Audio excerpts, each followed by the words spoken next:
Welcome to the Purpose and Possibility podcast. This is your host, Laura Murphy, founder of Soul Body. Join me for inspiring conversations with people who are living on purpose, living into their purpose, and who just might open you up to new and bigger possibility. Welcome back to this week's episode of the Purpose and Possibility podcast. It is an honor to invite you back. Today we have my neighbor mowing the lawn, so you may hear that in the background, but that's all a part of life. Today's guest is a very special one. So today I speak with Tess Sloane. Tess is a very exceptional woman. So we met about 3-ish years ago when we sat next to each other on the floor at our meditation teacher training. I was very inspired by Tess and by her story and what she was going through. And it's just interesting to hear that, as we talk through the podcast, she talks about that specific time being one of what she likes to call a reckoning. But what I saw from the outside is someone who was so brave and so courageous, who was just leaving her corporate career to begin building a business around her values and what was important to her. So we talk all about that journey in today's podcast episode. Tess talks about how she included her children in that journey, and what it means to her to be living into her purpose and why it's important for her kids to see her doing just that. One of the key things that really stood out to me in what she said was, it really just helped me reimagine the definition and what we think of success, because she talks about, success for her being that she was able to pick her children up at 3 p.m. every single day. And then she built a life around that. And I think that's a really important thing to note. And just even ask yourself, what does success look like for you? And it's not, the milestone compensation numbers and things like that. It's actually something even more simple. So we talk about that. She also, and I love that she calls herself a meditation advocate, and she talks about how when we went through the training, it was never her intention to teach. But life has changed. Life has evolved into her actually holding space for a lot of people in the corporate world. And I love how she talks about her journey through meditation and what it opened up for her, and how meditation has actually helped her perform better in her business, in her relationships, and as a mother. She also gives some helpful tips for those mamas out there on how she gets her children to meditate or invites them into her meditation practice. So I hope you enjoyed today's episode. If you're curious about meditation, I do have a 5-part series, which is 5 minutes, lots of 5-minute meditations.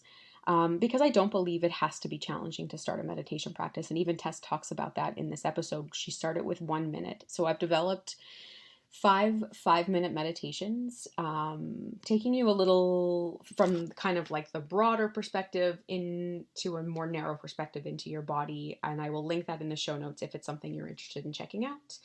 Enjoy the podcast today. Okay. So today we are talking to Tess, who I met a good few years ago now. I think it was like pushing 2.5, 3 years, maybe 2 or so. We sat next to each other in our meditation teacher training.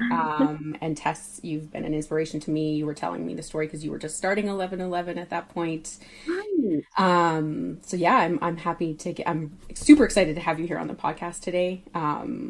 Through the glories of Zoom, yet we live pretty close to each other. I know, we just discovered. So welcome. Thank you so much. It's so good to reconnect with you. Yes. And I want to jump right in and just, tell us who Tess is, what you're up to, what's exciting for you these days, and then we can go from there. Okay, this is just the hardest question. Right? I'm like, I'll start with an easy one. Yeah, I was doing a meditation workshop yesterday, and I had to sum myself up on one slide, and I just had 3 bullet points, and I was like, what on earth do I say in 3 bullet points that would just give somebody an idea of who I am? So I'll share what I shared. I said, I'm Tess. I'm the co-founder of 1111 Talent, which is a global recruitment agency. We're headquartered here in Vancouver. I'm the mother of Jack and Samuel, which are 2 hilarious sons who came through me and that I have the pleasure of raising. And then I wrote, I'm a meditation advocate. Oh, I love that. I'm like, I also started getting teary for some reason when you were saying Oh, that. Um, I so through the also through the lens of Instagram, watching your kids, they are the most unique children, but also right? hilarious. Like absolutely wild people. Yeah. Yeah, it's so interesting. And it's interesting because someone reached out to me this week because the podcast actually launched this week and they were like, I want to get a perspective of a mom. And I'm Mm, like, well, I've got someone for you who's coming on. So great. we'll get into a bit more of that. But why don't you tell us what is 1111 talent and just Mm, kind of so and like one of the reasons why I wanted you to come on here is because when we were sitting next to each other, you were telling me like I'm starting this. You were leaving your job, like you were just leaving your job at that point to start this. Just tell us a little bit about that journey of sure. what it is and how it evolved. Yeah, so 1111 Talent is a recruitment agency. But we, kind of stepped out into the market and looked around, and there were, I don't know, 300 some recruiting agencies operating in Vancouver alone. So we had to be like, okay, how are we different? What's our value proposition here? And, we had spent our entire careers to date working for other companies, right, internally. And one of the common threads was we worked for very purpose-led organizations, right? Mm-hmm. So we had also been through, and when I say we, myself and my business partner, Alicia Adams, we had been through enough of our own like personal, work and like transformation that we had also really decided that we wanted to have more purpose in our lives, right? We spend so much time at work and we really needed it to check more of the boxes than just, a take home salary. It was like, how does this fit into like the full picture of our lives? And so we started 1111 and we started a purpose-led recruitment agency. So we work for our clients are very purpose-led businesses. So Mm-hmm. Native Shoes, they have a big mission to be 100% life cycle managed. So they have a huge purpose around sustainable Mm-hmm. apparel and footwear. Work with Sage Natural Wellness, work with Peloton. We work with, really these brands that are like, you hear their name and you just know like what they stand for. We work with Lush Cosmetics, which is an incredible, very highly activist organization. And then we find them purpose-led individuals that match up to that higher vision or higher purpose, right? So we really believe that our part in changing the world is just matching purpose-led companies to purpose-led individuals, right? Because we know that makes a big difference in your life. Mm-hmm. And I love following the Instagram account because I feel like it's not just geared towards companies and it's not just geared towards people. Like I am not looking for a job, but I gained so much from what you talk about. And you made a post this week and I really appreciated it. And it talked about holding space Mm, and being able to hold space. And as a manager, I wish someone had taught me that. right, right. And holding space is like a word that's used a lot right now, right? Especially in like spiritual communities, also in like therapy and counseling. But it's really the ability to just be with somebody and their emotions, whatever it is, without being taken out by it, but just witnessing them, allowing them to have their experience, which we're not really taught to do, right? Yeah. And then there's like, you are teaching a lot of emotional intelligence. And I find that having worked in a corporate setting for over 15 years, it's like when you walk in through the doors of the business, that stuff gets put, Right. your emotions at the door, you're here to work kind of thing. And it's a breath of fresh air to see that it's not, they're not mutually exclusive. Yes. And I think the tides are changing, right? In so many different aspects in the world that we live in. And one of them is in business. Like businesses are being held accountable. They're being asked to operate with a higher consciousness. Candidates they want to know, what's the business up to in terms of their giving? How are they making a difference in the world? What do they stand for? They want them to have a voice on matters, what do Hmm. you like? Because we know that they have power and weight, and we're now asking them to use it in a way that benefits the collective, Hmm. right? And so one thing I have noticed a trend in business is that, we take on a new role. So for example, right now we're working with Diva Cup. They're looking for a vice president of marketing. And they're not just looking for somebody that's like a technical expertise in marketing. They want somebody who will thrive in their environment, who has emotional resiliency, who has a high EQ, who has compassion and empathy. So we've had to really adapt our processes to learn how to interview for this and screen for this. So it's Mm-hmm. really positive that companies are now looking for leaders that have these softer skills. Mm-hmm. And I also feel like, employees are looking for businesses who aren't just gonna, like you said, aren't just gonna pay their paycheck. It's like, what Yeah. else do they do? What impact are they making? And I feel like people are being a bit more like, I need to work for someone who's gonna be doing something big in this world. Yes, totally. I hear you. So you've used the word purpose quite often, and obviously, Yeah. I'm really drawn to that. How would you define purpose? I think it is, first of all, I think it's an evolving thing, right? It can move and grow and change with you and your spirit as you grow and evolve and change. And I think for me, the word that comes up is around contribution. It's like it's your higher mission and reason for being. Mm-hmm. And it's a tough one because it's such a loaded question when people say, "What is your purpose?" And you're like, Jesus, I don't know. Like, and for me, it has evolved and changed as well, and I think at this point in my motherhood journey where my sons are 10 and 7, they're part of it, and it will change as they grow on and they need me less. But like, what does it mean? How would I define it? I think it's just your way of contributing to the world Mm-hmm. in the lens that it's for the collective good, the highest good for all. I mean, I couldn't agree more. And like, I just did a whole episode on purpose, and I just said, what you do. And for the longest time, I was looking through for purpose through the eyes of like my job title. Like, Right. I'm Laura, and that's why I always love to start with a question of like, tell us who you are, because we're so inclined to start with like our job title. But that Totally. is literally this much of who we are. Yes.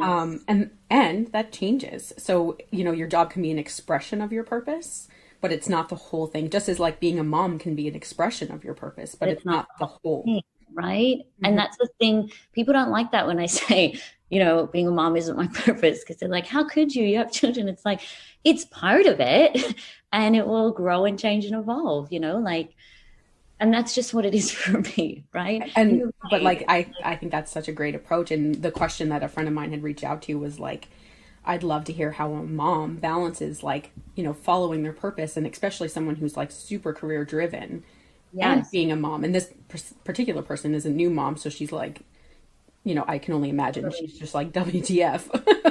And motherhood is a loaded topic as well because there's all of these societal, pressures and norms and ways of doing that we've been fed.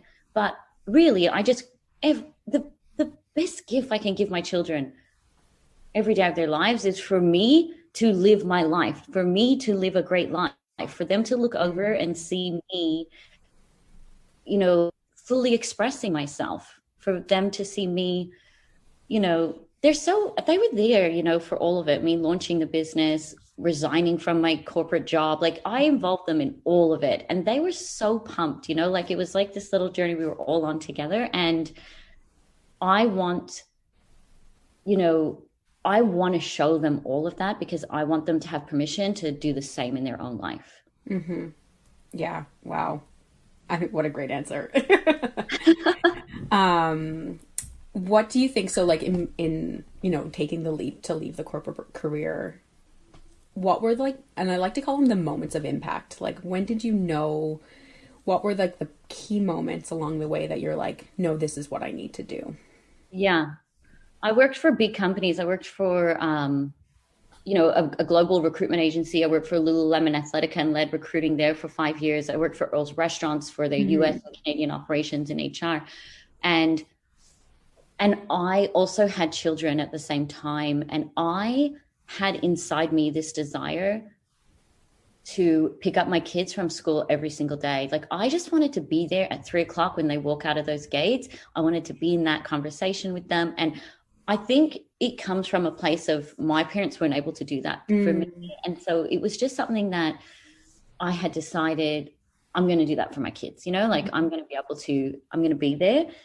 And whenever I was at work and looked at, the parents, women and men that were in higher roles than me, they were there till 7, 8 o'clock at night. Like they were not leaving at 2:45 to pick up their kids. And I had big ambition. I still do. And I have big dreams. I have big goals. And I didn't want to forfeit one. For me, it wasn't either or. I was determined to have both. Wow. And so I never grew up wanting to be an entrepreneur, but I was like, how am I going to do this? I'm going to have to work for myself. Right. Start a business so that I can build into my schedule at 3, come hell or high water, I'm at the school gate. So I had met Alicia during my time at Lululemon. She is somebody that grew up always wanting to be an entrepreneur. And so we kind of connected on that and then decided to open up a business, and we started slow. A lot of people, there's a lot of talk about like, just jump in, take the leap of faith, you can do it. I'm like, go slow, build it slow. I had kids, I had a mortgage, I had a life that I had to pay bills for that I didn't want to,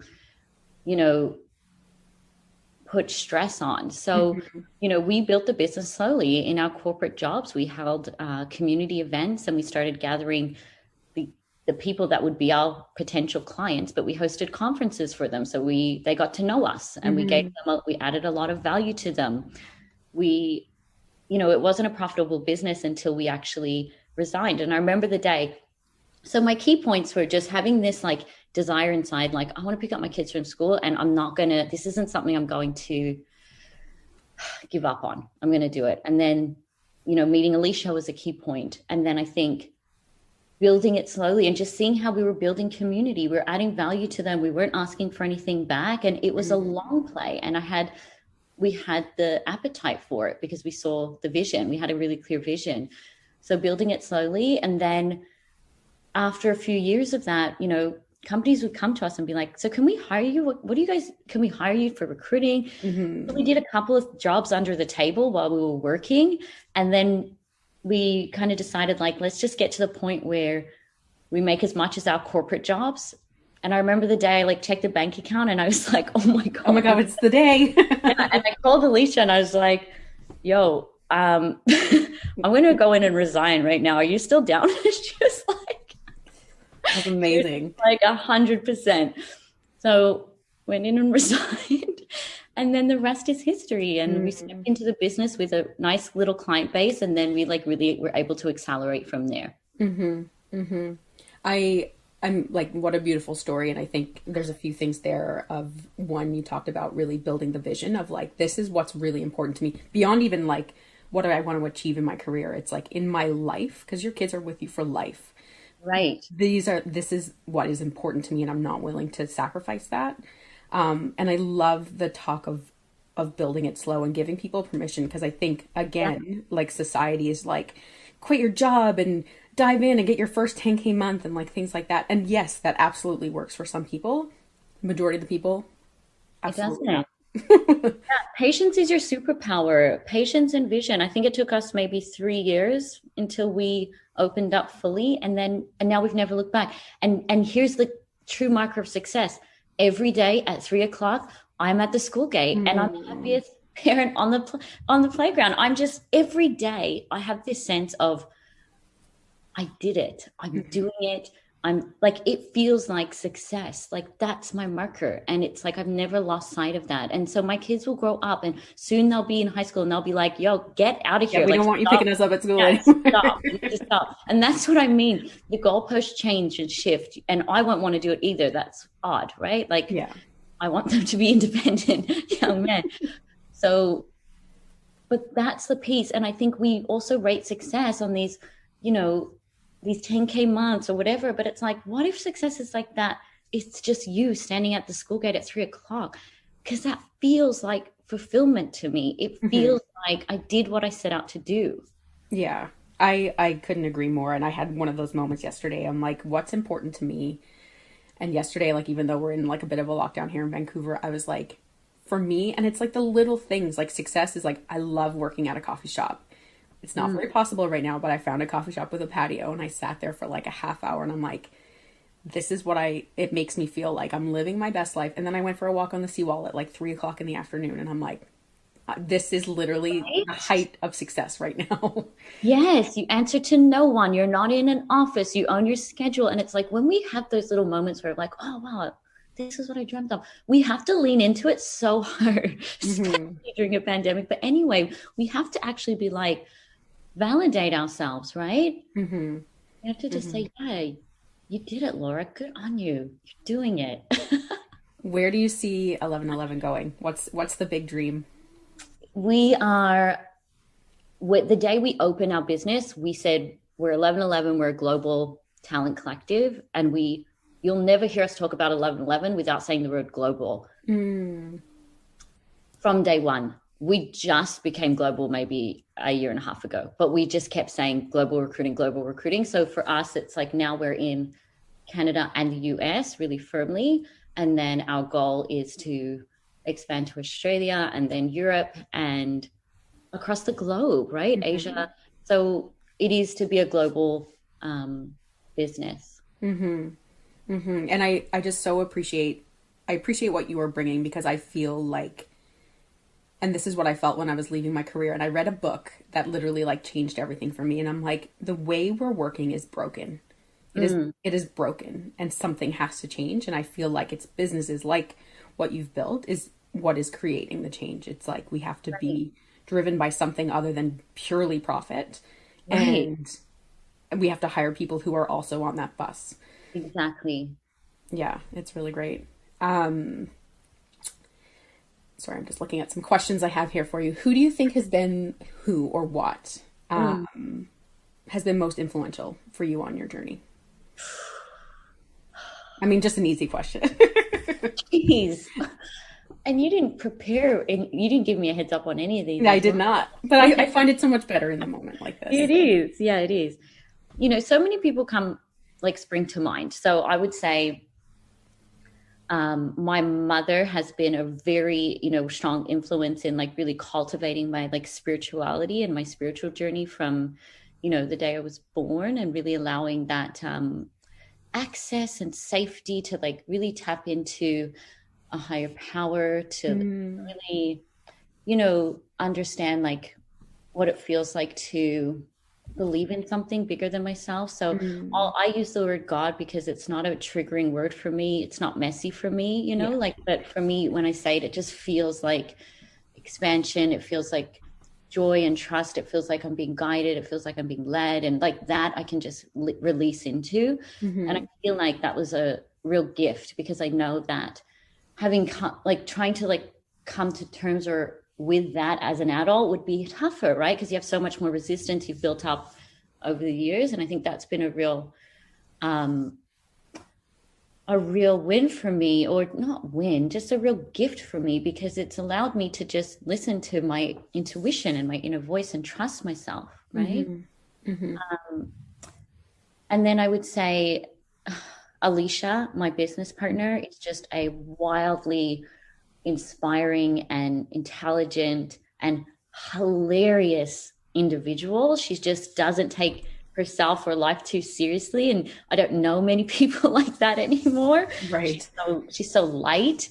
Um, and the other name that came to mind was Oprah because I have really felt I've just really connected with her, and not only her just being a very prominent person of color who has just Mm, overcome so many obstacles in her life. But for me, as a woman of color, to always look up and see her just completely owning herself and really stepping into her light, and it gives you permission, right? There is mm, something around, like you have to seeing it, believing it, like knowing that it's okay, right? hmm. Um, and she's been having some really big conversations around meditation, spirituality, faith for the last 20 years. And I think we've all just caught up. Yeah, I mean, I agree. I couldn't agree more. I mean, I think she's a bit of an inspiration for everybody. But she's definitely giving us permission, because I feel like spirituality was always something, one, as someone who grew up like in a religion Hmm. loosely. It wasn't something that I learned until like later in life. But two, Uh-huh. it's like I find until recently it was something that was very much kept in the closet of even like Right? having conversation around purpose and something higher than you and like, Like politics, you don't intuition. want to bring it up, it's a bit touchy, like, but now it's just like, I think it's okay. It's safe to talk about this. Like, we can talk about this because this is a real beautiful part of existence, right? And And it's I think what people miss is that like it's often not about a dogma. It's usually so much more simple than that, and it's about love and it's like just about love, and like that's what all the religions get at the end. But they also kind of throw in like this man in the sky who's judging you, and it's like, okay, they're a business too, right? They're trying to like, yeah, and a very successful, like quote unquote successful from a financial perspective business. Yeah, and I think like at the center of it, it is love, and like that's kind of what is leading everything. But we kind of miss the point sometimes.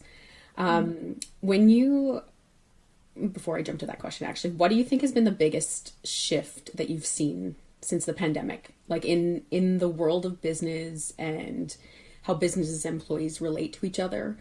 What has been the biggest shift you've seen? definitely, in the biggest shift in the workplace has been around accepting the whole person, right? So it's like now if I'm on a work call and one of my kids walks by and they're like munching on goldfish crackers, like the meeting goes on, like nobody cares. Where before it was just like, you be my kids like, Yeah, I'm on a call, like quit. Like yeah, where now it's just you just let them be, or somebody else's kid is crying in the background and they're nursing. You're just like meeting goes on, you just keep going, right? It's like, or you just like, do you need a minute? There's just this like all of a sudden we have this visual into people's holistic lives. And the way we were set up at work wasn't working for you, obviously, pre-pandemic, right? I think being able to work remote, having that option it's a huge win for the future of work because some companies were embracing it, but most were like, I need to see a bum in a seat, yeah. believe that you're productive. And it's like, come on.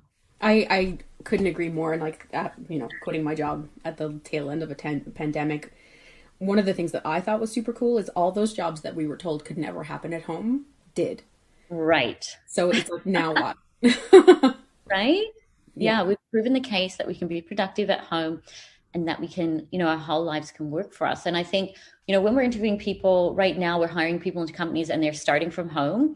And what we're hearing from people is that all they want is just flexibility. Some people want to go into an office, but they just want the option to go 1 day a week or 2 days, right? Just to mix it up. Um, so I think more flexibility. The biggest change we're seeing people's holistic lives now coming into question.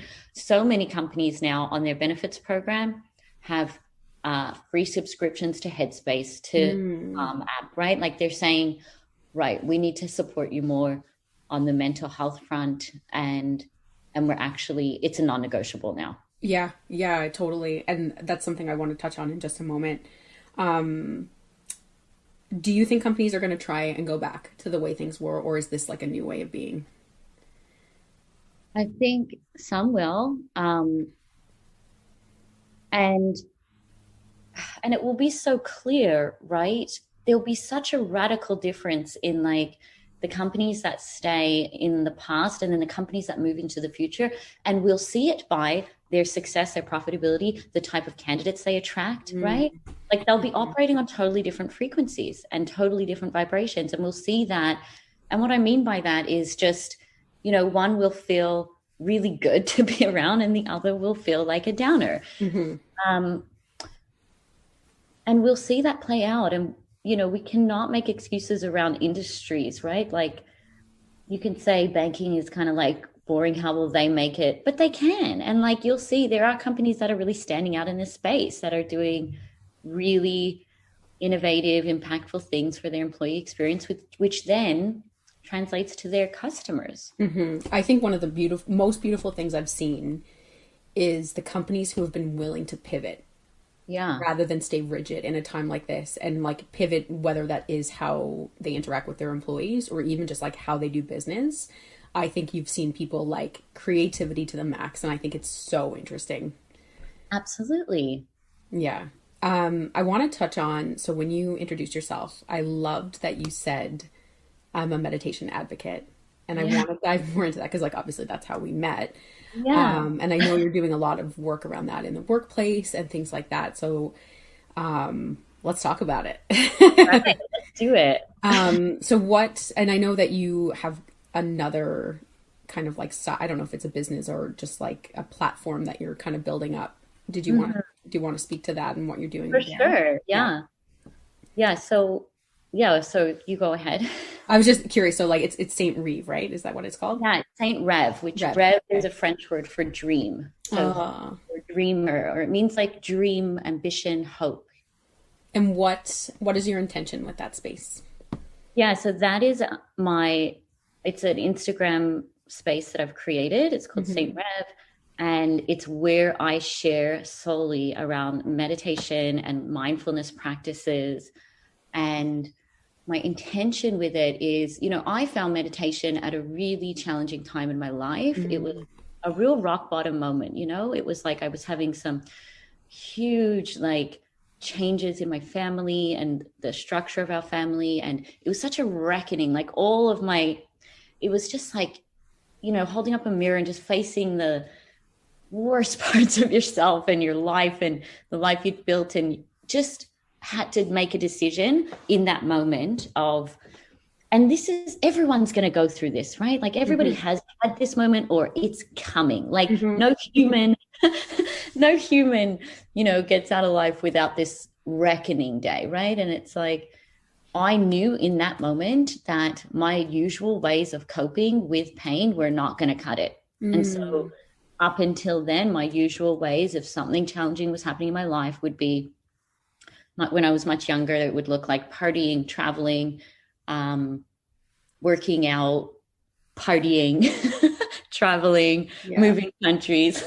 I was just I'm on like, the run. me And too. And like all the things to not be in your body, right? yeah, exactly, exactly. And then I was just like, this was happening when I was just in a different phase of my life. And so I had heard of meditation. I'd grown up watching my mom practice meditation my whole life. I was never Mhm. drawn to it. I was really drawn to more high energy things. A lot of people can relate to this when, like I say, it used to be hard for me to lie down for a massage, like go to Mhm. an RMT. I'd be like, oh my God, when's it over? I got to get moving. Like, I had that much energy that was just not willing to, like, settle down. Um, and so I was like, I'm going to have to actually just move through this, like, finally, just like move through this. Right. Mhm. And it wasn't like it was just what the the challenge of that moment, but it was just past things that had happened that I just not processed. Mhm. Right. So it grounded me. It forced me to sit, get still, no distractions. And it taught me how to be with the pain that was occurring in my life, or that had occurred in my life, and move through it. And bit by bit, I would literally start by just putting the timer on my clock on my phone for 1 minute and just sitting there and breathing. And it was slowly got to be more and more and more. And after a few years of this, this practice that helped me get through a really painful time in my life, what surprised me about meditation was that it simultaneously opened up my next level of performance. Mm. It simultaneously opened up my next level of performance. So I could now step into a business that I had founded and open it. My diet transformed, the way I looked after myself, my beliefs about myself and the world, the way I thought, my mental chatter, like, all of this shifted. And I noticed that I was performing better in my relationships, in my parenting, Mm. in my business. And so that's what really inspired me to do my meditation teacher training. And I actually had no intention of teaching when I went through that training. I really wanted to just deepen my practice Mhm. further. And that was a really incredible experience. And then came out of it and then just started getting naturally presented with these opportunities to teach in business, which is where I work already and where I'm able to have some impact. And for me, it was really that final step of my, like, lesson in this whole thing was to share meditation, Mm. you know? Mhm. And so now I host these meditation workshops, and the course we took, really honored the science of meditation. So I think that was really a great tool for me, especially going into businesses. So I teach, the science of meditation, but I definitely honor the Eastern philosophy and traditions of it. But I do talk a lot about, the brain and the biological impacts to our brain and body, what's happening inside our brains when we meditate. It's super interesting. And so St Rev is just my way to just express this training and to share. And my deepest intention in this is to just when people find the account, it's just, I want to just be with you wherever you are on your journey, and in hopes that you learn a tool, and hopefully in the best of times that can support you through all the times. Wow. I'm like that. It's beautiful. I also, I love that you incorporate it with your kids. Yeah. And I want you to speak to that. Like, was that a challenge or is it just something that because you grew up with it and saw your mom doing it, it's just like something so natural that like, I'm going to do it and they can do it if they want, sort of thing? Yeah, I think that my mom never pressured us to meditate with her or asked her to do it, but we got to observe her, Right. which was the most powerful teaching, right? Because we could see when she was happy, how the practice supported her, when times were challenging, how the practice supported her, how she was able to perform in her life and get to different levels of success, and how the practice supported her. So I let them support me. A lot of times people don't meditate because they're like, oh, my kids need something. I meditate, and they know if I'm meditating, get it yourself. Don't ask me. I will wait till I'm done. And it's okay to not be at their beck and call all the time, right? For them to see you loving yourself, treating yourself well. It's okay. And so sometimes they'll just join me, right? And they'll just come and sit with me and breathe. And then, Jack asked me, he's the 10-year-old, he plays hockey, rep hockey, and he's a goalie. And he asked me to create a meditation for him around hockey. So Oh my God. He's so cute. yeah. So I recorded one for him. And so he'll listen to it like sometimes before bed. And it's like a visualization of like stopping the pucks and and sometimes he'll listen to it on the way to the arena. And sometimes it's like, he's like, yours is the last voice I want to hear right now. I don't want to hear it. And so, it's just take it or leave it. But my offering is, if you want to do this with your kids, let them observe you. Let them observe you. It's always the most powerful teaching. Yeah, that's incredible. I also, kind of just to jump all over the place, but I love seeing it. And as someone who's come from the corporate world, it is so fucking needed in business. And I'm like, we can curse here. But it is so needed. And I find even going through the training myself, and it doesn't have to be like I sit down for 30 minutes and meditate. It's just like those moments in between that it creates that it's like I found, and I use this a lot in my coaching. I talked about when I was doing a presentation to like the president of North America, and I was in her office, and in my head, all I could think of was, I feel my feet on the floor. I feel my feet on the floor. And it just like brought me into the moment of being like, Brings you back into your body, right?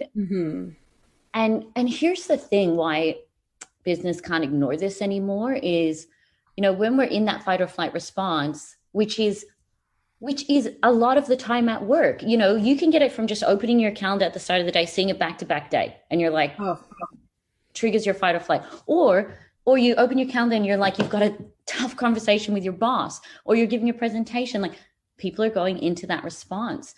And what happens, why it's problematic in work, is because you go into left brain thinking where you're just like reason, logic, and you're just trying to survive. You're just trying to get through the moment, and you're shut off to creativity. You're shut off to like genius, visionary problem solving, right? So in meditation, like what science tells us is the whole brain lights up. So you actually have access to both. And in work, in business, a combination of, reason and visionary thinking is the sweet spot. This is how brilliant businesses are made. This is how innovative ideas come to life. So it's truly, if you're not sold on the mental health of your employees to start meditating, you could actually look at it from this lens, right? Which is you will get better business results, right? Yeah, that's awesome. What advice would you have for your younger self? Jeez. One of the biggest gifts I had from meditation was and I mentioned this earlier, I learned how to validate myself, right? Before that, I looked for it everywhere else but myself. This is transformation. This is like, for me, this has been given me permission to play big in my life. This allows me to sleep peacefully without any type of sleeping aid or anything, like this is, and in our modern world where we're constantly being compared to each other, or we're policing each other, or there's a lot of, that's energy going around. At the end of the day, you're only looking for within to say if I've been successful or not, if I've defined what success means to me, which is like 3 o'clock, I'm at the school. I've moved with intentionality today. I've shared meditation today. Nobody, like nothing can touch you. Like you get to live a happy, fulfilled life, right? Because you're giving it to yourself. And I think that's something that we were never taught how to do. Right? Yeah, I agree. If I answer the question, that's what I would say to You her. did. I'd say, don't worry about what they're doing or what they think. Yeah, no, that's great. So I want to be conscious of your time, and I have a few just kind of rapid fire, off the cuff questions to close off. So what are you celebrating today? I am celebrating. I'm really celebrating just rest today. Like my day is really easy and flowy today, and that feels like a celebration. It is. Yeah. What makes you feel the most alive? I feel really alive right now when I'm teaching meditation, sharing meditation. I feel really connected and yeah, Mhm. pure. What is your heart asking for more of? Um,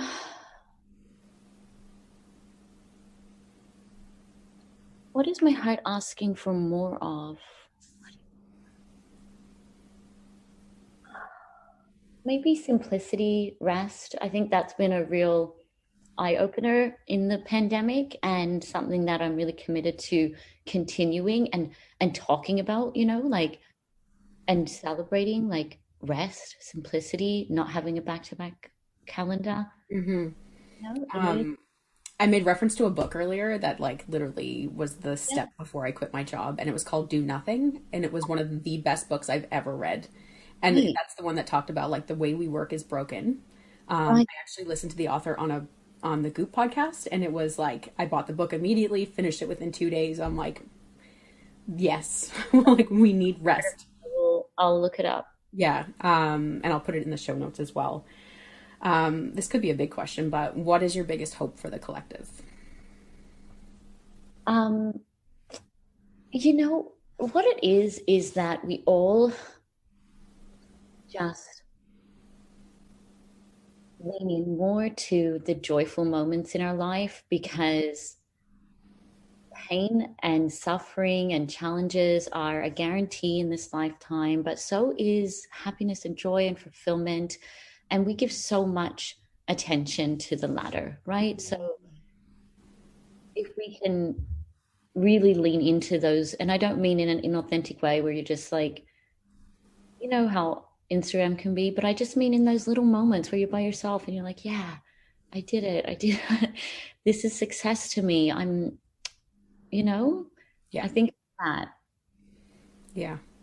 And the last one is what new possibility are you opening yourself up to?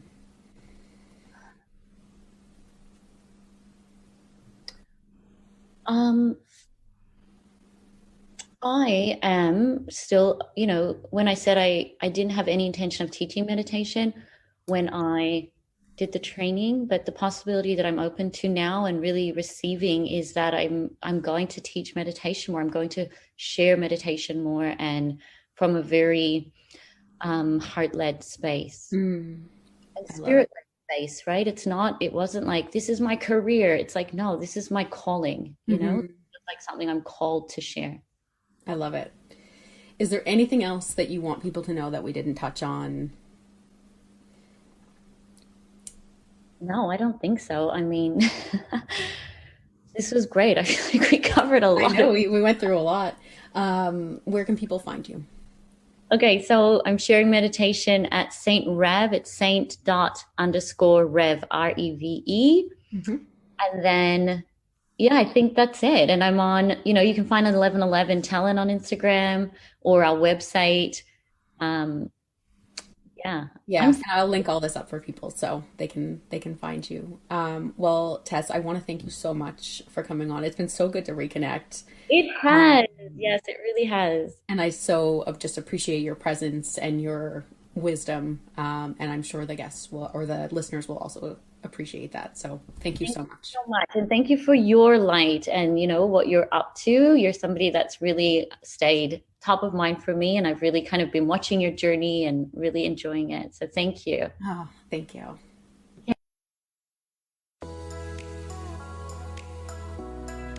From my heart to yours, thank you so much for listening to today's episode. If you like what you heard and the message resonated with you, please subscribe, leave a review, give us a 5-star rating. And if you think someone else needs this message, please forward it to them. For daily updates and inspo, you can follow us on Instagram at soulbody.co. Until then, I'll catch you next week.